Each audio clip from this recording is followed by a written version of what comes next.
सहनाववतु सहनौ भुनक्तु सह वीर्यं करवावहै तेजस्विनावधीतमस्तु मा विद्विषावहै। ॐ शान्ति शान्ति शान्तिः।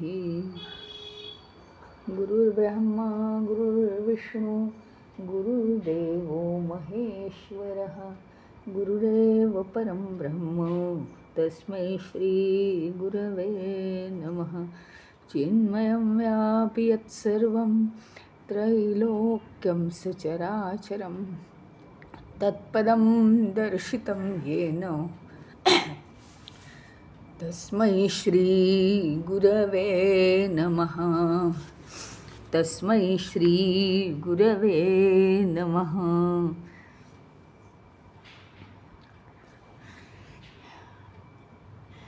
आता आपण अध्याय 3 विभाग 3 घेतोय आणि त्याच्यामध्ये कालच सांगितल्याप्रमाणे आता विषय असा आहे पुढच्या 3-4 सूत्रांमध्ये की भक्ती साधना आपण करायला लागलो की सगळं चांगलं असतं, कारण काय ईश्वराचा हात धरलेला असतो. पण काय आहे की आपण शेवटी देह किंवा मन हे पंचमहाभूतात्मक आहे. म्हणजे अतिशय बुद्धिमान मनुष्य जरी असला तरी बुद्धी काय आहे पंचमहाभूतात्मक आहे एक तर, आणि दुसरी गोष्ट काय आहे तर तर अहंकार आहे ना त्याच्याबरोबर आपल्याला.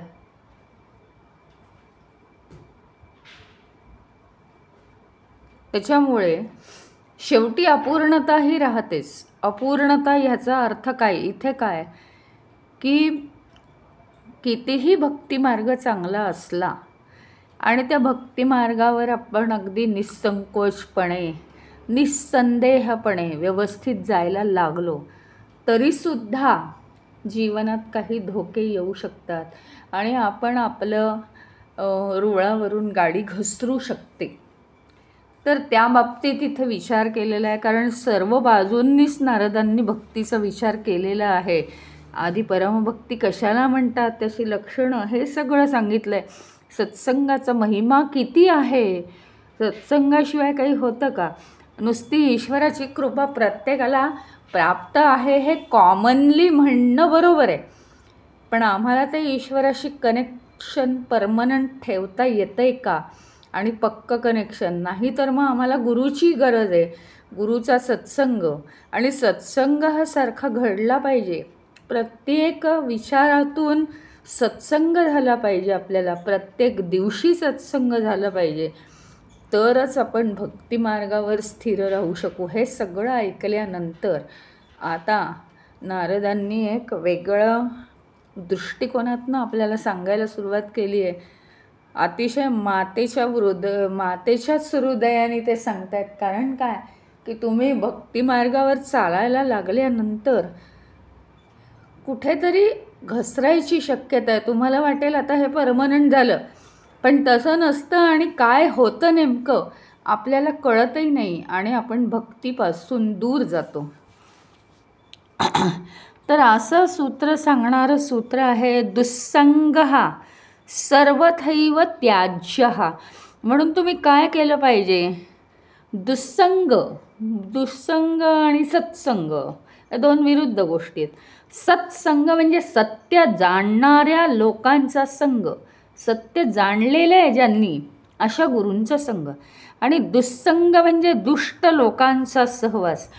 आता हे बघा, हे जरी कितीही कन्सेप्ट्स असले तरीसुद्धा चांगलं काय वाईट काय बरोबर आहे. आता तो मुद्दा नाही आहे इथे. रेफरन्स पॉईंट काय आहे की एखादी व्यक्ती आपल्या दृष्टिकोनातून सतत निगेटिव्हिटीकडे जाते आहे, दुष्ट विचार आहेत. म्हणजे काय की एखाद्याच्या मनात सारखे वाईटच विचार येतात. म्हणजे साधी गोष्ट आहे की काही राजकारणाच्या गोष्टी निघाल्या, अमक्याच्या गोष्टी निघाल्या, सहज लोक काय बोलतात, याला धरून खूप मारला पाहिजे असं वगैरे बोलतात. ह्याचा अर्थ त्यांच्या आतमध्ये काय असतं, संपूर्णपणे निगेटिव्ह भाव असतो. आता हे तर राहू दे, ह्याच्याही पेक्षा दुष्ट लोक असतात आणि त्यांना कुणाचंच काही चांगलं पाहवत नाही, असे सुद्धा समाजात लोक आहेत. आत्ता आपला दृष्टिकोन काय आहे फक्त, आणि त्या मुद्द्याला आपण धरून राहायचं आहे की भक्ती ही कायम टिकावी. सत्संगामध्ये आपण भक्ती टिकवण्याचा प्रयत्न करतोय, त्याला धरून हा मुद्दा आहे की कायम जर आपण कष्टांनी गुरुचा संग ठेवून, सत्य जाणणाऱ्या लोकांचा संग ठेवून भक्ती प्रयत्नपूर्वक कायम आपल्यामध्ये स्थिर राहावी, हा जर आपण प्रयत्न करतो आहे तर दुष्ट लोकांपासून थोडंसं दूर राहावं. म्हणजे आपल्या विचारांच्या विरुद्ध जर कोणी असेल तर त्यांच्यापासनं शक्यतोवर त्यांची दोस्ती टाळावी. टाळलेलं त्यांना दिसूही नाही, आपण काय दुष्टपणाने वागत नाही, पण फक्त आपला भक्तीचा मार्ग चांगला राहिला पाहिजे एवढंच आहे. म्हणजे आपल्या भक्तीच्या मार्गामध्ये अडथळा यायला नको. अशा प्रकारे अंतर्बाह्य हा संबंध त्यागला पाहिजे. दुस्सह सर्वथैव त्याज्य, प्रत्येक शब्दाला अर्थ आहे. दुस्संग हा दुष्ट माणसांचा संग, दुष्ट व्यक्तींचा संग.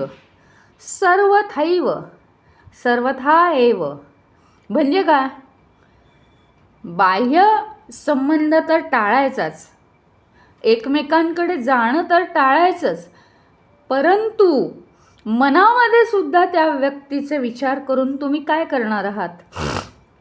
म्हणजे आता जात तर नाही आहे, दुष्ट व्यक्तीकडे आपण जात नाही आहे, पण मनामध्ये तर त्याचे विचार जोरदार चालू आहेत, काहीच उपयोग नाही मग भक्तीसाठी आपल्याला. मग अंतर्बाह्य संबंध त्याज्य करायचा, त्याग करायचा त्याचा. म्हणजे काय, आपल्याला हे कळलं पाहिजे प्रायोरिटी काय आहे. इतर एरवीज म्हणजे इतर लोक कोणीही असू दे, कोणत्याही स्वभावाचे असू दे, पण त्यांच्याविषयी आपण जरा जास्तच विचार करतो.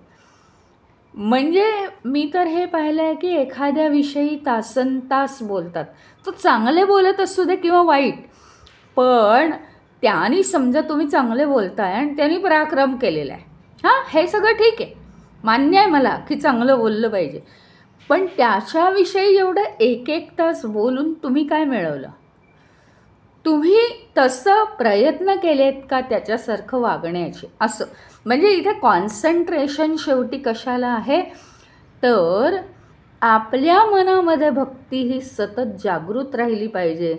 आणि इथं मुद्दा असा आहे की दुस्संग अंतर्बाह्य आपण त्याग करायला पाहिजे. म्हणजे काय तर त्या व्यक्तीकडे जाणं येणं, प्रत्यक्षात त्याला भेटणं हे तर आपण बंद केलं पाहिजे, नॅचरली बंद केलं पाहिजे, मुद्दाम टाळायचं नाही आहे त्याला, पण काहीतरी असं नैसर्गिकरित्या झालं पाहिजे. आणि हे सुद्धा झालं पाहिजे की मनातून त्या दुष्ट व्यक्तीच्या स्वभावाचं, दुष्टपणाचं चिंतन वगैरे हे जर तसंच होत राहिलं तर भक्तीला काहीच त्याचा उपयोग होणार नाही आहे. म्हणून मनामध्ये सुद्धा ते चिंतन यायला नको. मग हे आपल्याला काय होतं, ईश्वरी मार्गामध्ये आपलं जीवन घालवायला सहाय्य होतं. कारण एकच एक आपण हे बघा, आता मूळ मुद्द्यावर आपल्याला विचार करायचा आहे की आपल्याला काय हवं आहे.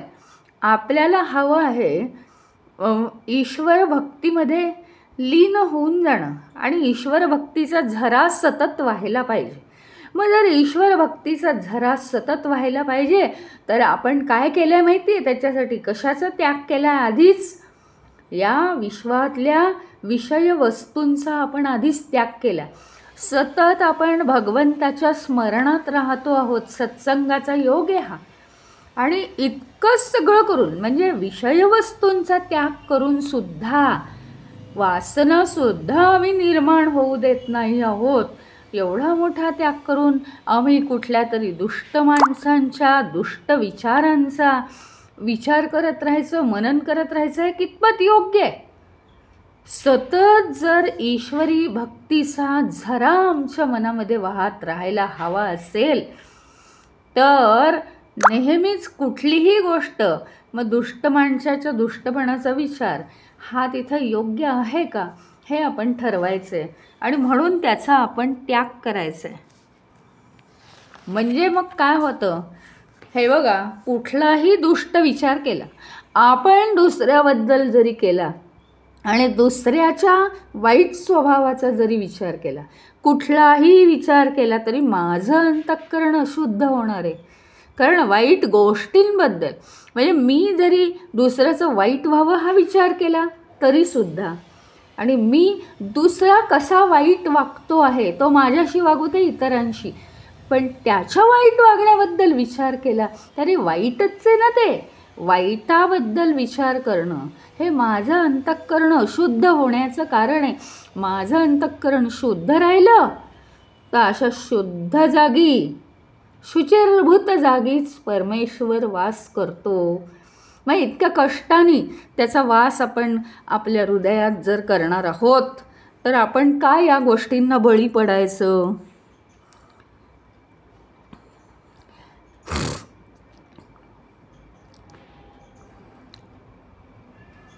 जर का आपण इतर दुष्ट व्यक्तींशी संबंध जोडला तर काय होतं, आपले विचार दुष्ट होऊ शकतात कुसंगतीमुळे. दुसरं, आपल्या मनामध्ये त्या व्यक्तीबद्दल विचार वाईट येऊ शकतात. काय करतोय हे, समाजाचं वाईट करतोय, अरे का, पण मला काय गरज आहे त्यांनी वाईट करायचं?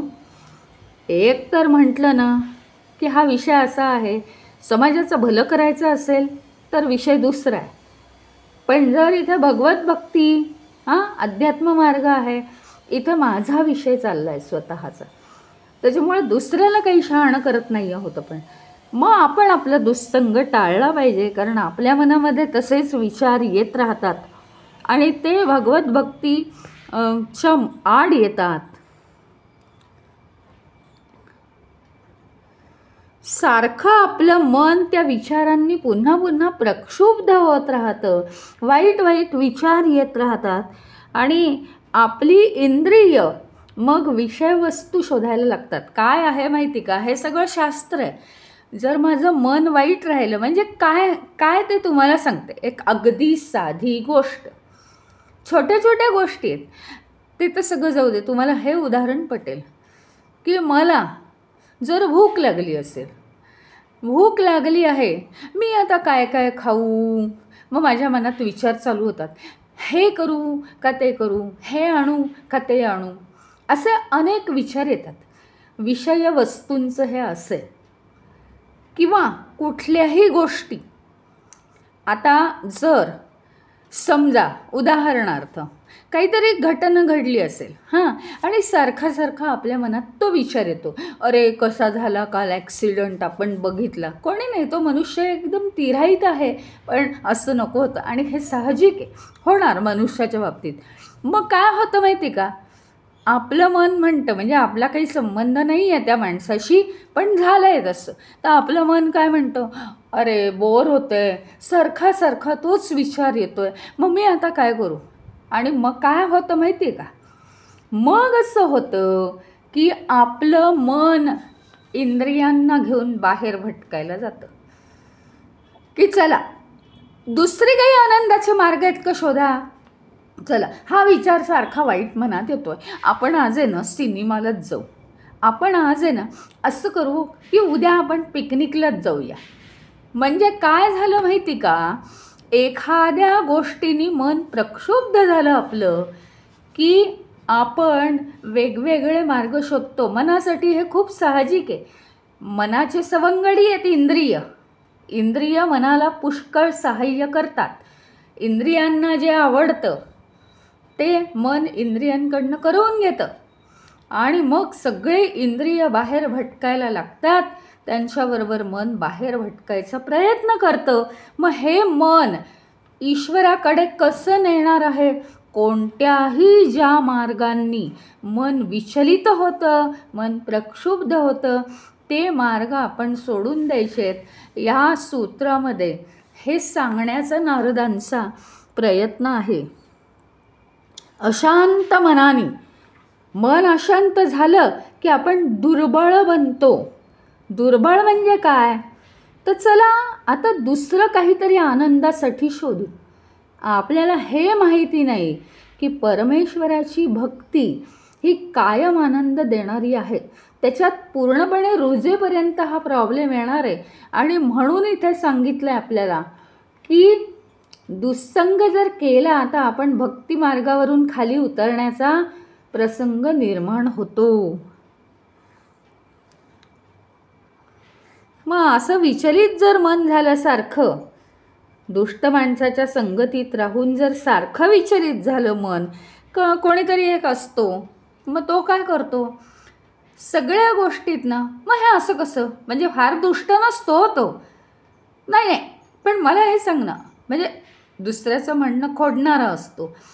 काय होतं माहिती का, 10 वेळा त्यांनी खोडलं ना आपलं बोलणं, काही वेळेस आपण प्रयत्न करतो त्याची उत्तर द्यायचा, मानवी स्वभाव आहे हा, आणि अनेक वेळा तो म्हणतो की तुझं चूक माझ्याबरोबर. ह्याने सुद्धा आपलं मन दुर्बळ होतं. म्हणजे दुष्ट माणसाचं प्रकार अनेक आहेत. हा थोडासा कमी दुष्ट असतो, पण एक अहंकारी वृत्ती असते की चला असं आहे ना, मग सांग बरं ह्याचं काय आहे, मग हे असं म्हटलंस का तू, मग त्याचं काय आहे सांग बरं, ह्याचा अर्थ काय. म्हणजे काय होतं माहिती का, आपलं मन विचलित होतं.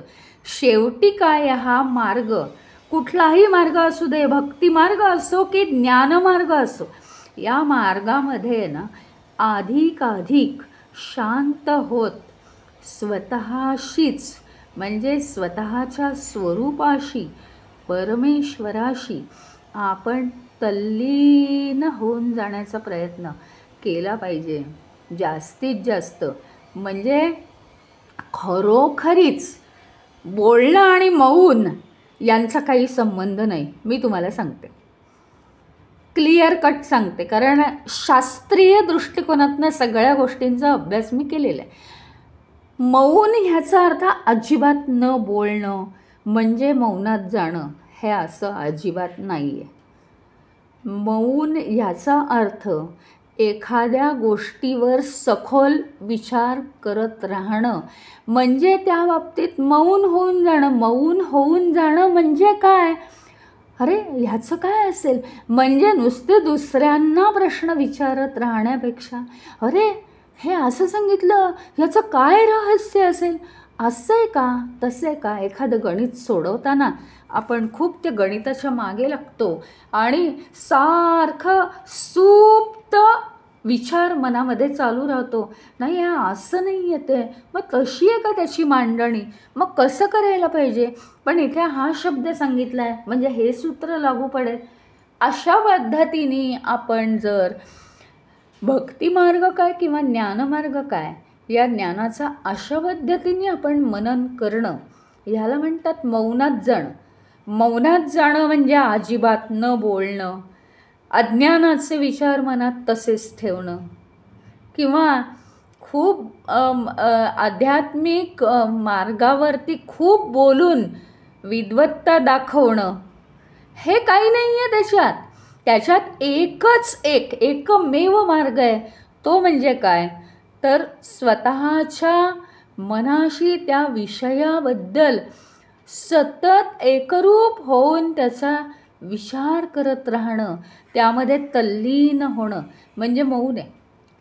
आता इतकं आपण तल्लीन झाल्यावर घरात कोणीतरी आलं असेल अचानक, तर आपण काय त्याच्याशी बोलणार नाही, नाही आता तुम्ही जा, अरे तू बोलत का नाहीस, नाही आता तुम्ही जा, मी मौनात आहे, मी विचार करतोय खूप, असं म्हणणार आहोत का आपण. हे मौन नाही, हे मौन नाही. मन शांत राहून त्याचा विचार आधेमध्ये, आता देह आहे ना, सगळ्यांना देह आहे, म्हणजे देहाच्या व्यवहाराचे अडथळे हे सारखे येत राहणार. ते अडथळे हे अडथळे नाहीत. मला एक सांगा, आपल्याला एखादं काम करायचं आहे, खूप काम आहे, रात्रंदिवस काम करतो आहे, मग आपली भूक आणि तहान, शिंक, खोकला येणं अडथळे आहेत का? हे अडथळे आहेत का? श्वास घेणं अडथळे आहेत का? हे नाही. म्हणजे आपल्याला देह आहे, देहाच्या पातळीवरती सारखे व्यवहारात्मक काही गोष्टी होतच असतात. ते आपल्या जीवनात अडथळे नाहीत. ते न टाळता येण्यासारख्या गोष्टी आहेत. म्हणजे त्याला तोंड देत देतच सतत बॅकग्राऊंडला परमेश्वराकडे आपलं आपण मन वळवायचे. त्याच्यामुळे इथे सांगण्याचा हा उद्देश आहे. अशा रीतीने आपण मौनात जायचं आहे. आणि आपण इतके तयार झालेलो नाही आहोत की दुःसंगाच्या दुष्ट बुद्धीच्या माणसाकडून माणसाबरोबर राहूनसुद्धा लगेच ते विचार मनातून त्यागून टाकले आणि आपण आपल्या कार्याला लागलं, असं आपलं होत नाही. अजून आपण थोडेसे कच्चे मडके आहोत. त्याच्यामुळे काय होतं की प्रत्येक वेळी असे वाईट विचार करणाऱ्या व्यक्ती आपल्या संबंधात आल्या की आपलं पुन्हा पुन्हा विचलित होतं मन. ते होऊ नाही या दृष्टीने ही काळजी घ्यायला सांगितली आहे नारदांनी. मग असं जर मन सारखं विचलित झालं, आत्ताच म्हटल्याप्रमाणे आपण विषयवस्तूंचा सुद्धा त्याग करायला तयार आहोत या भक्तीसाठी, तर मग दुष्ट माणसाची संगत का बरं धरावी? त्याच्यामुळे होतं काय माहिती का, मन विचलित झालं ना की बुद्धी सूक्ष्म होणं शक्यच नाही आहे. बुद्धी येणार तरी कशी आधी, मग ती त्याच्यानंतर सूक्ष्म होणार.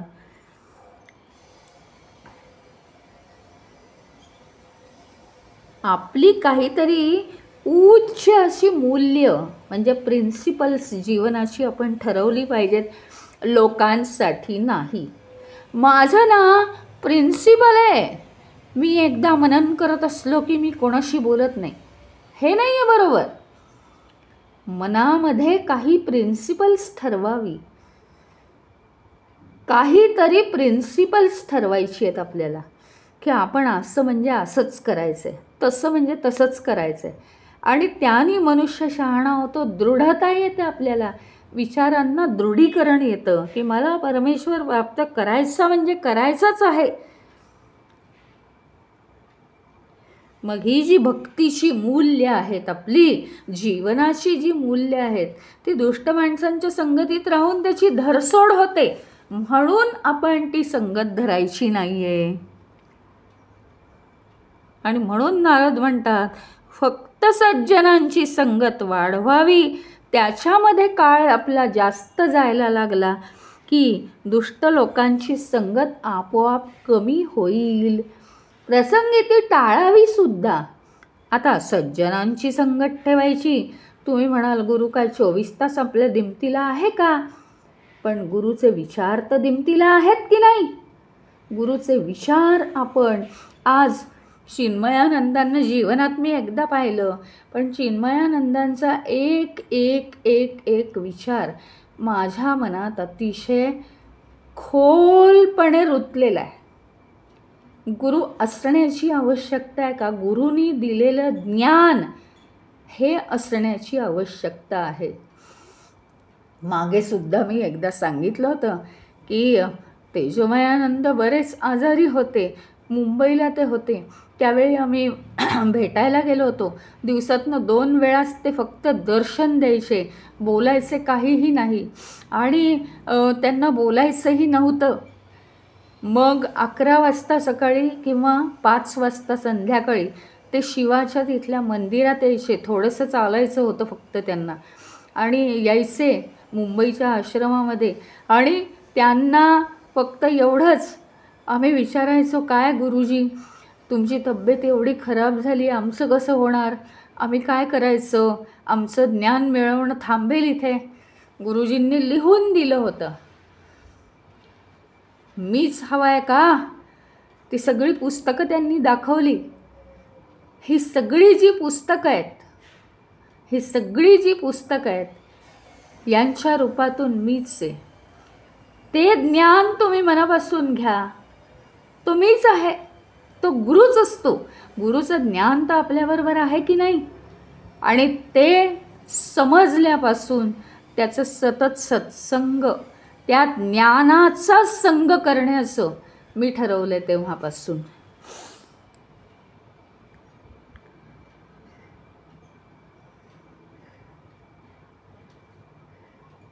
आणि दुष्ट लोकांची संगत टाळायची. म्हणजे काय करायचं तर दुष्ट लोकांकडे जाणं येणं जरी नाही ठेवलं तरी त्यांचा विचार मनामध्ये राहतो, तो टाळायचा. आणि त्याहूनही ते टाळता येत नसेल तर दुष्ट लोक ही सुद्धा एक दिव्यत्वाची प्रचिती आहे. खरं तेच सांगते. काय आहे, शेवटी कधी कधी जीवनात आपली कसोटी असते. त्या कसोटीला आपण उतरलं पाहिजे. म्हणजे ते आपल्या ह्याच्यामध्ये आहेत. प्रत्येक वेळी काय एकदम साऊंड परिस्थिती करून आपल्याला काही आनंदात राहता येणार नाही आहे.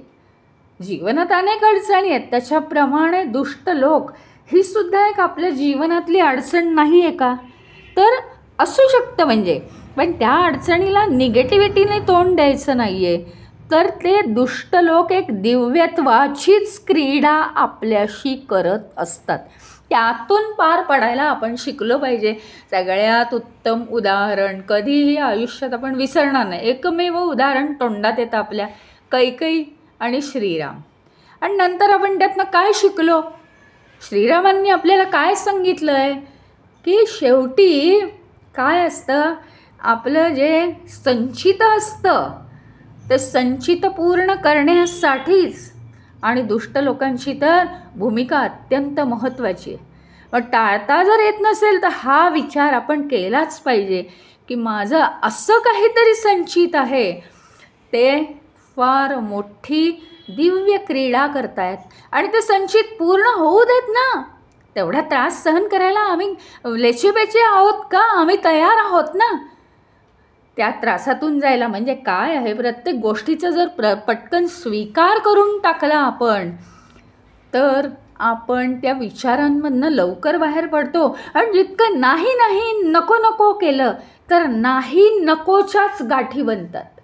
आणि त्या आहेत आपल्या हृदयग्रंथी. आपण बघितलं त्या आपल्या हृदयग्रंथी. एखादा विचार सारखा करणं, असं का तसं का तसं का, हा मनुष्य मला का त्रास देतो, असं का करतात लोक, असं जर सारखं केलं ना तर त्या गाठी बनतात आपल्यामध्ये, त्या विचारांच्या ग्रंथी बनतात. त्या सुटत नाहीत लवकर.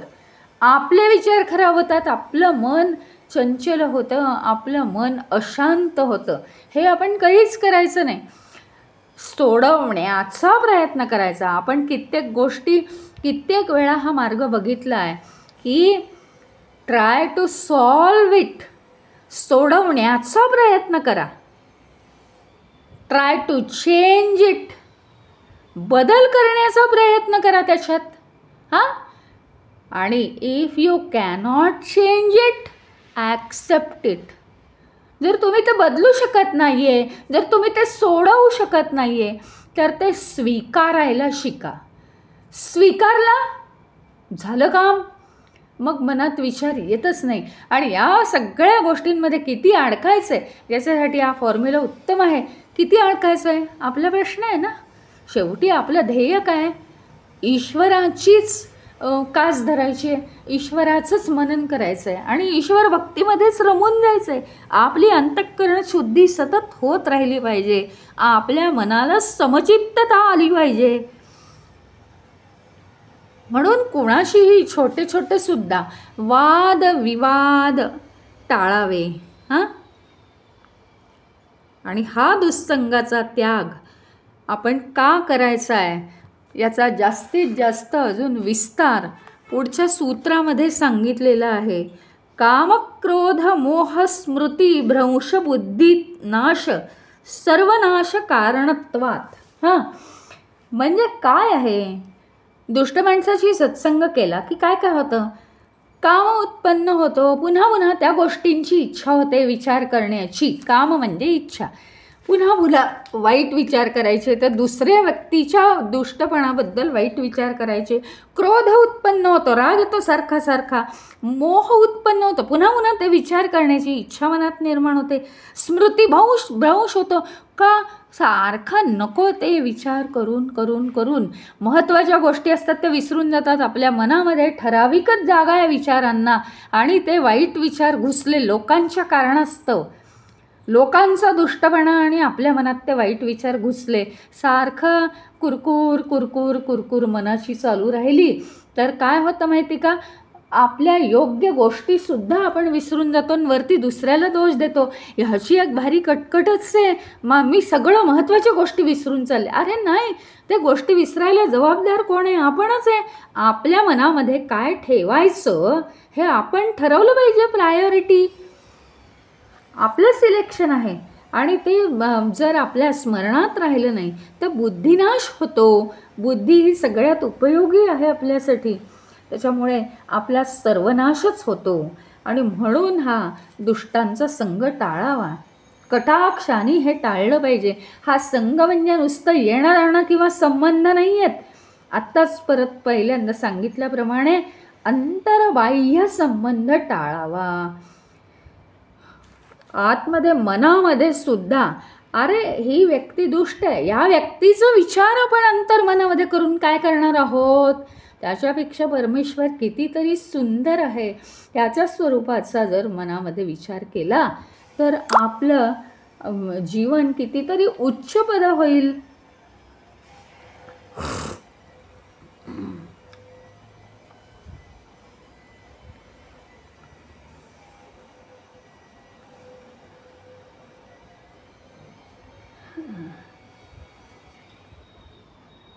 काय होतं, दुष्ट लोकांची संगत झाली की आपल्या मनामध्ये विचार येतात. आत्ताच मगाशी सांगितल्याप्रमाणे मन अशांत झालं की ते काय विचार करतं, चला जरा बागेत जाऊन येऊ, चला जरा इकडे फिरून येऊ, मला काही शांत नाही वाटत आहे, हा दुष्ट मला सारखाच त्रास देतो.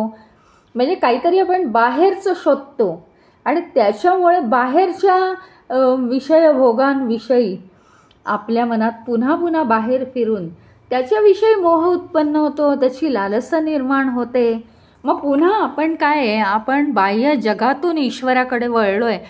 पुन्हा ते सगळं विसरून केवळ दुष्टांच्या संगतीमुळे, दुष्टांची आपल्या अंतर्मनाला संगती लागली, मग ते मन अशांत आहे ते शांत करण्यासाठी आपण पुन्हा विषयवस्तूंचा आधार घेतो. कारण आहेच माणसाचं मन तसं, म्हणजे आपण पुन्हा ईश्वराची सात्संगत सोडून देतो. तर सगळे जे हे अडथळे आहेत त्याच्यामुळे राग निर्माण होतो आपल्यामध्ये, क्रोध निर्माण होतो, आणि मग हा क्रोध आहे तो वाढत जातो आणि संभ्रम निर्माण होतो. हे करू का ते करू, साध्या साध्या गोष्टीतही आपलं लक्ष चालत नाही, आपलं लक्ष सगळं विचलित होऊन जातं आणि पुन्हा पुन्हा आपण त्या माणसावर रागवतो. आपल्याला काही राग येण्यासाठी किंवा आपल्याला विषयवस्तूंचा मोह निर्माण होण्यासाठी कोणीही जबाबदार नाही आहे. माझं मन, माझी बुद्धी माझ्या हातात नाही आहे का? माझ्या मनामध्ये मी काय विचार करायचा आहे हे माझ्या हातात नाही आहे का? तुम्ही म्हणाल नाही हो, ते विचार पुन्हा पुन्हा येतात.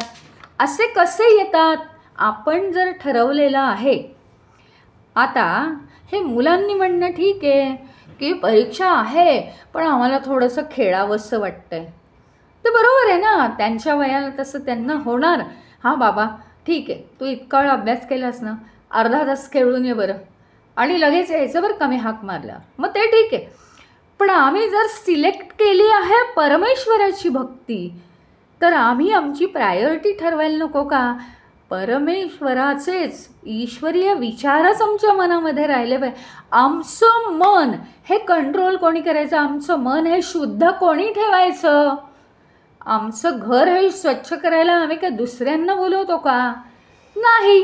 त्याचप्रमाणे आमचं मन दुसरा कोणीतरी खराब करतोय, तो आमच्या जीवनामध्ये अडथळा आहे असं आपण म्हणू शकत नाही. माझे सगळे कंट्रोल्स माझ्या हातात पाहिजेत. मला जर अंतिम ध्येय हे ईश्वरप्राप्तीचं आहे, ईश्वराची भक्ती करण्याचं आहे, तर मी हे का करतो आहे हे माझं मीच ठरवायचं आहे ना. भलेही कितीही काहीतरी प्रलोभनं समोर असू देत, पण ती नाही ना, मला तिथे जायचंच नाही आहे. जास्तीत जास्त या गोष्टींमुळे क्रोध वाढत जातो. मग इतरही वस्तू आपल्याला विचलित झाल्यामुळे दिसायला लागतात की ह्याच्यामुळे आनंद आहे, त्याच्यामुळे आनंद आहे. वस्तूंच्या मागे पुन्हा धावायला सुरुवात करतो आपण.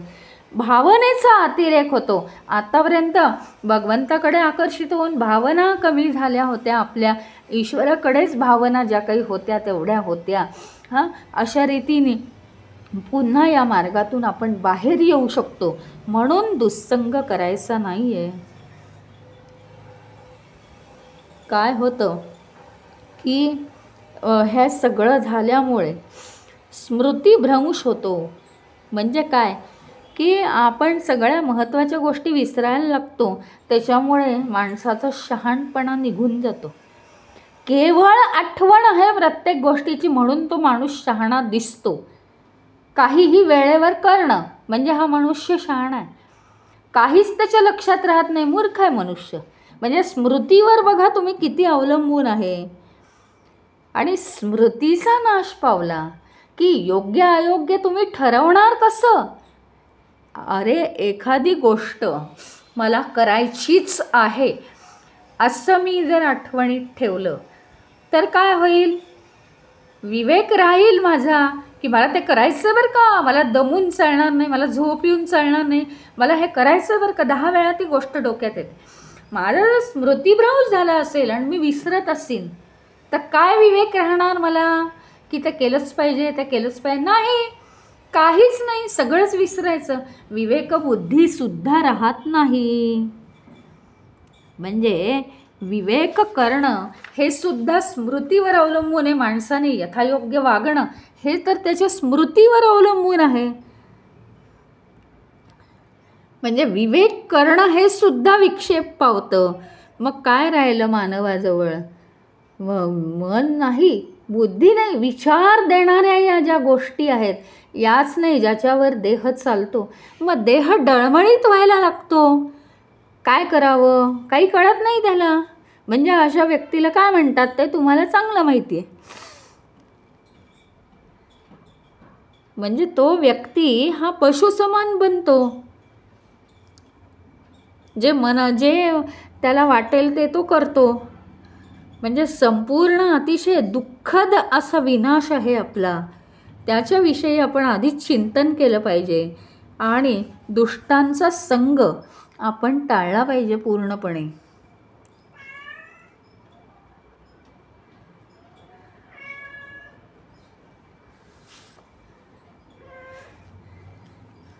म्हणजे कुठल्याही दुष्ट प्रेरणा आपल्या मनामध्ये येत नाहीत आणि मनामध्ये वाईट विचारांच्या लाटा उसळत नाहीत.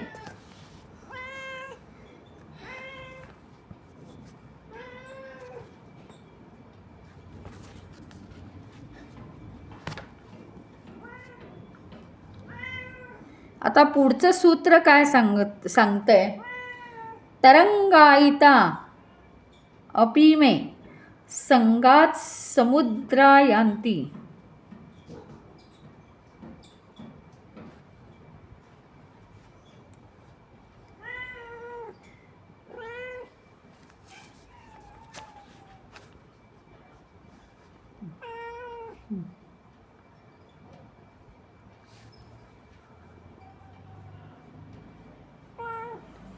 म्हणजे काय आहे? तरंग म्हणजे काय? लाटा. आधी हे तरंग कसे असतात? लहान लहान लहान वाटतात, छोटे छोटे लाटा वाटतात. पण काय होतं त्या मग उसळला समुद्र की मोठ्या लाटा होतात. त्याच्याप्रमाणे आपण याच्यामध्ये काय पाहतोय? दुस्संगाचा महिमा पाहतोय. तर दुस्संगाचा महिमा म्हणजे काय आहे बघा ना तुम्ही. म्हणजे दुस्संगामुळे किती वाईट परिणाम होतात. तर आधी काय असतं? थोडे थोडे छोटे छोटे विचार येतात आणि नंतर काय होतं? राग निर्माण होतो, स्मृतिभ्रंश होतो, एवढं सगळं होतं आणि संताप संताप संताप. मग मोठ्या मोठ्या लाटा मनात विचार निर्माण होतात आपल्या मनामध्ये, आणि मोठ्या मोठ्या लाटा त्या वाईट विचारांच्या निर्माण झाल्या रे झाल्या की आपला अजूनच सर्वनाश होण्याला ते कारणीभूत ठरतं. असं हे आता तिसरं सूत्र सांगतायत नारद, आणि इथे मग या प्रकरणाचा समारोप होणार आहे.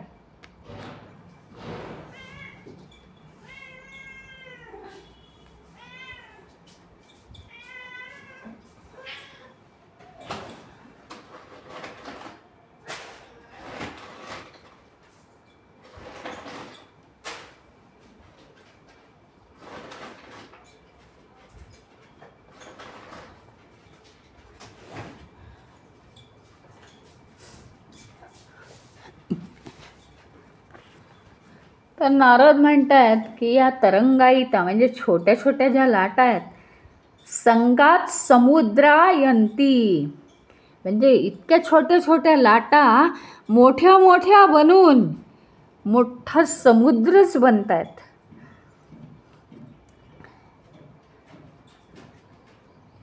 म्हणजे जे खरं तर काय आहे माहिती का, मोक्ष मिळवणं फार मोठी आणि फार कठीण गोष्ट तशी नाही आहे. म्हणजे अनेक ज्यांनी हे मिळवलेलं आहे मोक्ष, त्या अनेक ऋषीमुनींनी हे सांगितलं आहे की काहीही जीवनात केलं नाही, कोणताही जीवनात विचार केला नाही, आणि जी अतिशय सहज स्थिती आहे तो म्हणजे मोक्ष. पण ती सहज स्थिती इतकी इतकं सोपं आम्हाला येतच नाही. म्हणजे प्रत्येक मनुष्य, यातून एकच दिसतं आपल्याला की प्रत्येक मनुष्य हा मोक्ष मिळवायला किती स्वतंत्र आहे, आणि तो का बरं मग बंधनात अडकतो याचं काही कोड कळत नाही आहे. अतिशय स्वतंत्र आहे प्रत्येक मनुष्य हे मोक्ष मिळवण्यासाठी. मग कसं काय हे सगळं, आपण बंधनात कसे काय पडतो? म्हणजे हे काय फार कठीण नाही आहे, फार महत्त्वाचे मोठे मोठे टप्पे नाही आहेत मोक्ष मिळवायला. पण आपण खूपच भटकलो गेलेलो आहे, म्हणून आपल्याला कळत नाही तिथपर्यंत जायचा रस्ता. नाहीतर रस्ता नाहीच मुळी. काहीही करू नका आणि काहीही विचार करू नका, नुसतं स्थिर रहा. श्वाससुद्धा एक क्षण थांबला की तिथे काय होतं ते बघा, आणि ही स्थिती जर वाढवत नेली हळूहळू हळूहळू हळूहळू, तर ती स्थिती म्हणजेच मोक्ष आहे. मग का हे सगळं बंधनात घालतं आपल्याला? पुन्हा पुन्हा आपली वाटचाल विषय वस्तूंकडे का होते? तर केवळ एका दुस्संगपणामुळे. दुस्संग काय आहे? म्हणजे दुस्संगाचंच महत्त्व इथे दिलेलं आहे की तो तुम्ही का टाळायला पाहिजे. दुस्संग हे एक महत्त्वाचं कारण आहे. आता दुस्संग म्हटल्यावर फार मोठा दुष्ट माणूस तुमच्या डोळ्यासमोर येत असेल, पण अनेक छोटे छोटे जे वाईट विचार आपल्या मनामध्ये निर्माण करतात अशा ज्या व्यक्ती आहेत, ह्याला म्हटलेलं आहे दुस्संग. परमेश्वरापर्यंत सामान्य माणसाने परमेश्वराच्या विचारांमध्ये एकाग्र करणं हे तसं कठीण आहे, कारण तो संसारातल्या गोष्टींमध्ये अडकला आहे. त्यातनंही तो ते करतो आहे, करण्याचा प्रयत्न करतो आहे. तर त्याने हा दुस्संग का टाळला पाहिजे? मागच्या सूत्रामध्ये आपण स्पष्टपणे पाहिलेलं आहे. आणि फार मोठे टप्पे नाही आहेत मोक्षाकडे जाण्याचे, पण दुस्संग जर झाला तर आपण खूपच या अडथळ्यांमध्ये अडकतो.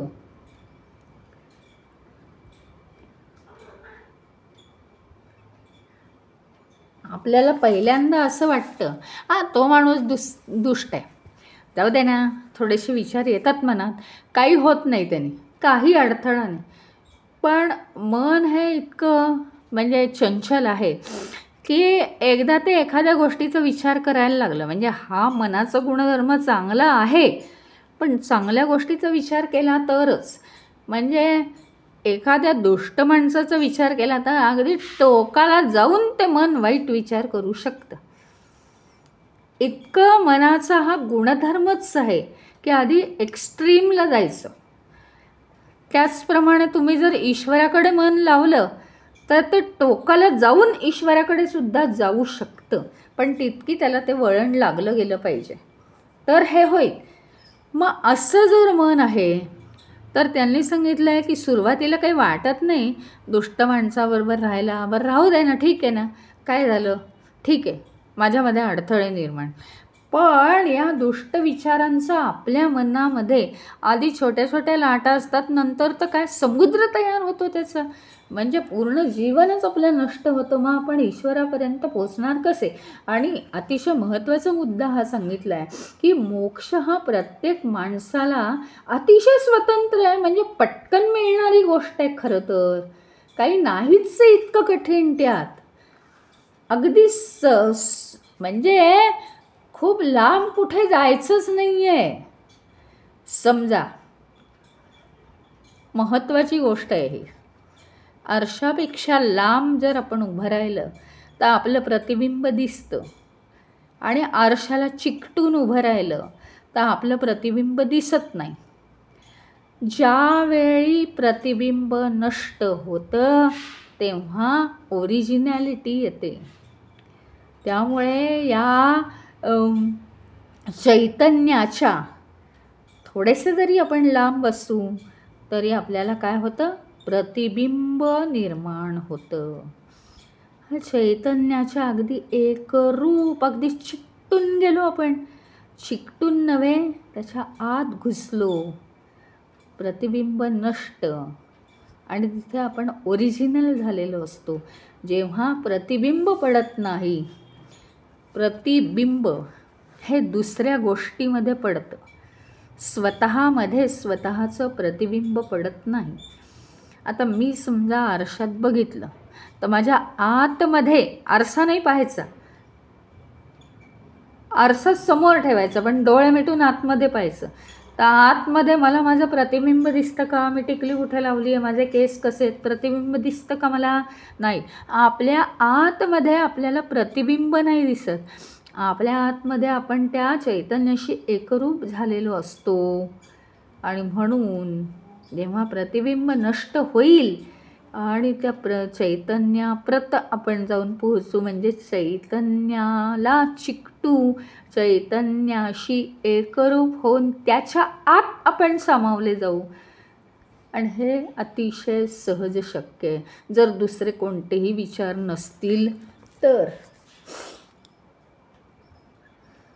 आणि म्हणून दुष्ट माणसांचा संग करण्यापेक्षा सगळा आपला वेळ हा कशात घालवला पाहिजे, संत माणसांचा संग करावा, चांगल्या लोकांचा संग करावा, चांगल्या विचारांचा संग करावा.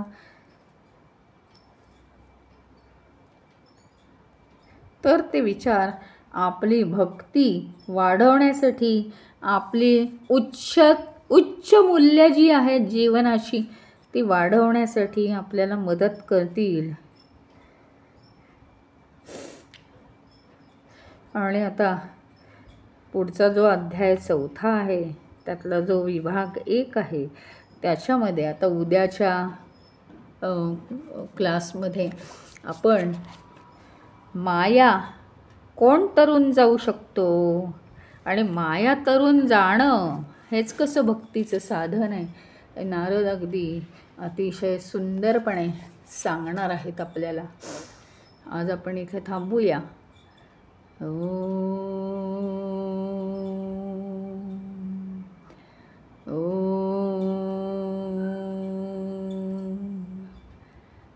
ओम पूर्णमदः पूर्णमिदं पूर्णात् पूर्णमुदच्यते पूर्णस्य पूर्णमादाय पूर्णमेवावशिष्यते. ओम शांति शांति शांति. हरि ओम. श्री गुरुभ्यो नमः. हरि ओम.